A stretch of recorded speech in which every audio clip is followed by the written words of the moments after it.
Hello everyone, नमस्ते सबैजनालाई मेरो यो सानो भिडियोमा स्वागत गर्न चाहन्छु। यदि तपाईकोमा यो भिडियो आइपुगेको छ भने चाहिँ भिडियो इन्फर्मेटिभ रहेको छ, लास्टसम्म हेर्नुहोस् होला, स्किप नगरिकन हेर्नुहोस् होला र भिडियो के कस्तो लाग्छ कमेन्ट अवश्य पनि गर्नुहोस् होला। आज चाहिँ मैले एउटा जेली किनेर ल्याएको छु दोकानबाट। यो जेली चाहिँ मैले अस्तिदेखि सुनिरहेको थिएँ कि यो जेली भित्र चाहिँ प्लास्टिक मिक्स हुन्छ अरे, लाबर मिक्स हुन्छ अरे, यो चाहिँ नानीहरूको लागि एकदम हेल्दी होइन अरे भन्ने कुरा सुनेको थिएँ।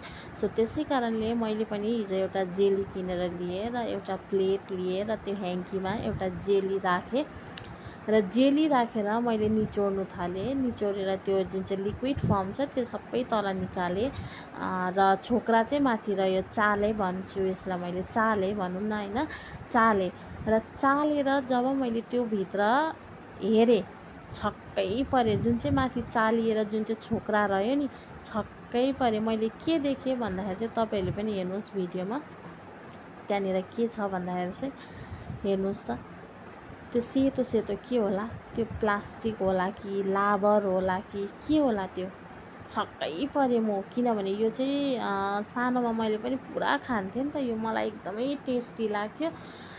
सानोमा मात्र नभएर इभन यो चाहिँ मलाई अहिले पनि एकदमै मिठो लाग्छ। तर आजदेखिको चाहिँ म यसलाई टोटली अभोइड गर्छु। म यो कुरा चाहिँ खाँदिनँ, किनभने मलाई यो देखेर चाहिँ एकदमै डर लाग्यो। हेर्नुहोस् त, लाबर जस्तै प्लास्टिक हो कि लाबर हो कि बुझ्नु नै सकिनँ। तपाईँहरूले के